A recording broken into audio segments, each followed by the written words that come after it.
Keepin It Reel segment. We out here. You got G_Focus, and we have the lovely Steph.net. All right. So this is the segment where we react to the most viral, controversial clips that we can find on either YouTube, Instagram, or TikTok.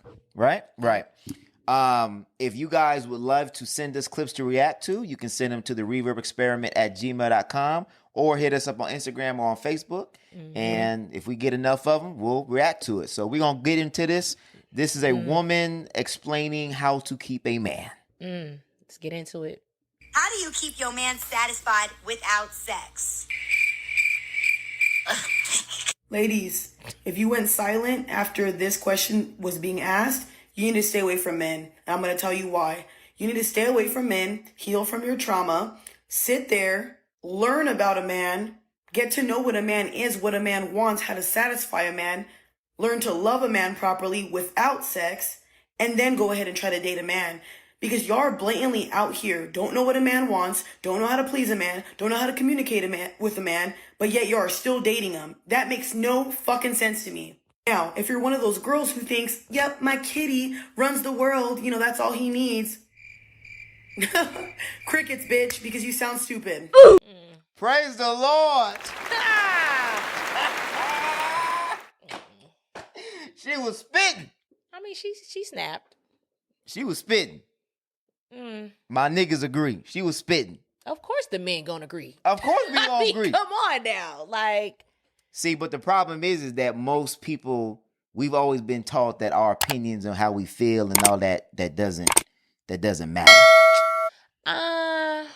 I mean, I get that, but I feel like on the other end, I feel like men put so much weight on sex. And a lot of times when you deal with men only wanting sex, it becomes that's the main thing that satisfies men. When your main focus for men is always sex. So we can't want sex? No, I didn't say you can't want it, but when that's men's main focus, literally, y'all go out here on the prowl, not to find a good woman. Y'all trying to find some sex. For the majority of y'all dating life, it's about finding and having sex with women and getting women to have sex with you. So now all of a sudden you older now, you fake deep. Now, fake deep. Now all of a sudden it takes so much more to keep your attention. See, but I think that's a different conversation. She's talking about keeping a man. You talking about having sex. Okay. I'm just saying, when that's what you've dealt with, I'm not shocked that that's what women believe. Because when you've dealt with all your life, all men want is sex. Now, all of a sudden, when you got one, it's about more than sex. So I get that. I think it's, and I would agree with that. I think it's deeper, though. I think that women, when they're dealing with men, for one, women don't know what men want. Women don't understand men at all. They've never had to understand men because majority of the time they've been taught that they're the ones that need to be pursued. They're the ones that need to be catered to, etc., etc., etc. So when it comes to actually having a deeper conversation on what men need, it's kind of crickets because most women have never had to have that conversation. For example, if you ask a man, most men, or ask a woman, what does their men like to do? I guarantee you majority of them don't know, don't care, and they're just there, like what she said, oh, he just loves to have sex. It's all about the kitty cat, whatever. It's like men, yes, we are physical creatures. I will say that. But there are things that we like to do. We have hobbies. We have likes. We have dislikes. We have passions. And if you really want a man's heart, are you attending to those things? Are you supporting him in his ventures? Are you taking part in the things that he likes to do? Did you ask him what he likes to do? Do you plan the dates? Have you planned? We like to be catered to as much as, and this is not all men, but if you have a good man that caters to you, most men want is reciprocation and you catering to them. That's it.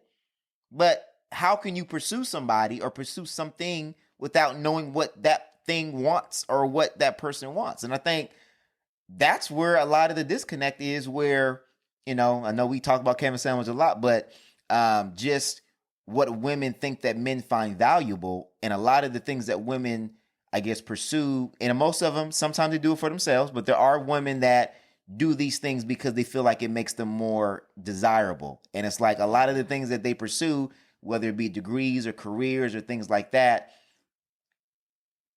it's good that you are bettering yourself, but as far as what can help independently, like what you can bring to the household or what can help us together, a lot of those things sometimes don't necessarily equate to that. I disagree. Women, I don't really believe women do those things to make themselves desirable to men. I feel like women, the things that women speak on as far as like what makes them feel like, that's what makes them feel, they value those things. We speak on what we value. Everybody speaks, they project. So if I value a man that's educated, that's intellectual, that has, you know what I'm saying, has his shit together, then I'm going to value those same things in myself. So it's not about being, if I get a degree, a man is going to want me. Like, no. Well, I value education. Yeah, or they're raised in the, I'm going to raise you so you don't need a man. It's always, to me, it's not always, but the majority of the time, it's male-centric. It's either I'm going to have you be independent so you don't need a man, or I'm going to do these things to be in proximity to men that I want to be around. I want to be in a career where the type of men that I like to date or I want to marry, hypergamy, for example, I want to be around. If I want to be a lawyer, I want to pursue a career in, or if I want to marry a lawyer, then I'm going to have to be in a room where there's a lot of lawyers. I think we can't ignore that is part of what some of this is. It's if you are always taught that you are the princess and that everybody has to cater to you, then there's not really much room for you to then be catering to other people, especially when it comes to men. And if you want a deep, meaningful relationship, there has to be some reciprocation, and you have to be prepared to understand or have the conversations of what kind of man do I want, and then what do I have that is valuable to him, and vice versa. I think men need to do the same things. What kind of woman do I want, and then what do I have that may be valuable to the woman that I want to be with? For example, if I want to be with a God-fearing woman, then she would also value, like you were saying before, a God-fearing man. I think, again, with these conversations, it's generalized because at the end of the day, each person is different. Like, right. Not all God-fearing men are the same. Not all God-fearing women are the same. They don't all value the same things. They don't all, you know what I mean? So I think the problem is that people are trying to align themselves to date a scenario versus actually dating and getting to know the person that's in front of them. So I think a lot of times people go in these situations, like I was saying, as far as like what you've dealt with in the past, what the men you've dealt with have valued in the past, and you just go in assuming that the man that you're with right now is going to value those same things. Right.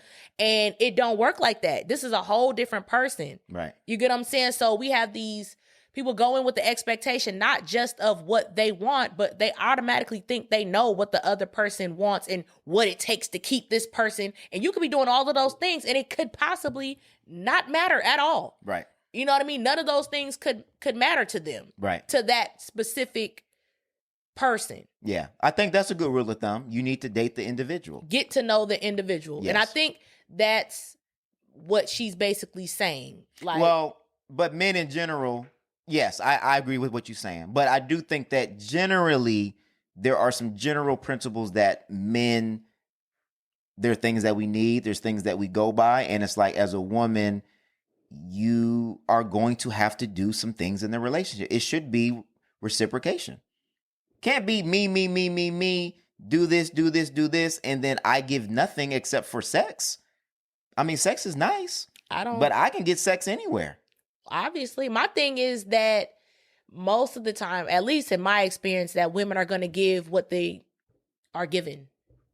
As far as energy goes. If you have stepping, I'm not finna be all in. You know what I mean? I'm not finna be, I don't know. I just think I think healthy women, yes. Exactly. And that's what I'm saying. Like, find you a healthy and healed man that likes women. We gonna talk about that later. That actually likes women. That you can actually bond with. Because a lot of times it's all of this, what men like and what men this, and then you can't get a nigga to open their mouth. Like, for the most part. Every time the conversation comes up, men like peace. Men like, what else do y'all like? Especially when we're talking in general. It always just comes down to just peace. So it's like, oh, okay, cool. That's it. Boom. But now we get into find out what the like. But can it be because a lot of men have never been asked that question? Maybe. The same way that women have been taught to be pursued, men have been taught to be the pursuer. So we have been focused so much on what women need that a lot of men are not able to articulate what they need. Okay, then what are we supposed to do about that? We need to have conversations like what we're having right now. But I'm saying, like, the conversation, this is us. I know. I'm talking about in dating, like, and that's the thing, like, you can't fault something if you ain't opening up your mouth. Okay, so let's say this. For men, you need to, for one, in your single season, you need to articulate, write down, journal, whatever it is that you need. And then you need to practice that in your dating life. Articulating and telling whoever you are with what it is that you need. What is it that you want? Because if you don't say it, then it won't happen. And I think this is why dating is important. The more people you date in a healthy way, you learn the things that you need and you learn more about yourself because you're put in situations that kind of bring that out of you. Like, you may not know that you need somebody to be a good, can communicate well. Like, we always talk about communication. Okay, what kind of communication? What does communication look like? Because when you communicate about certain topics, those conversations get a little bit harder. When you talk about money is a hard conversation to talk about. When you talk about family values, like, your values may change. So I think that has to happen. But I think along the lines too, women also need to ask better questions. Or take initiative. And honestly, for me, it just kind of was like, it's one of those things that it's like, here we go with another common sense topic. Right. And it's like, she preaching. And it's like, it should be common sense. That's kind of weird to me. Like, but again, I got to look at the majority and not just me. Well, and you also have to look at what do most women look for when they're looking for a man? Are they looking for a man because of who he is as an individual? Or are they looking for a man because he may supply security, stability, and somebody that's warm that they can lay in the bed next to because they were tired of being single? I think too, like, I have to agree with that because, I mean, the question has been asked, do you like women for real? But do you like men for real? Or do you like the security and the image, not just the security, but the image that it brings, that like, afford you. Mm-hmm. Exactly. Like, people, women are told get married, have kids, all these things. So you aspire to have something, the image of something. Right. But are you really ready for the actual nitty gritty of it? Yeah. And I think a lot of people are not. Yeah. They want the wedding. They don't want the marriage. You're right. They want to get to the wedding and don't want to worry about the marriage. Like, and then after that, because that's the goal. Because the goal is to get married, but then after that, you have to stay married, and that takes work on both parts. So actually work. I agree. Get to know your man. Find out what he likes. If you don't know what your man likes, like, I could name everything that my man, like, I could plan a date right now, tomorrow, and know, like, you know what I mean? Like, come on now, like, study your man. It shouldn't be that hard. You living with the nigga. Good Lord, if you gonna be with the man forever, and you don't know nothing. Don't people want to like who they with? I don't know. I really don't. Like, when I really start kind of like getting into the nitty gritty, I ain't telling nobody's business, but I'd be like, damn, did y'all like each other in the beginning? Like, how did you already get to this point? Lust confuses a lot of things, and it covers up a lot of red flags. That's crazy. Yeah. All right, y'all. Keeping it real. Keeping it real.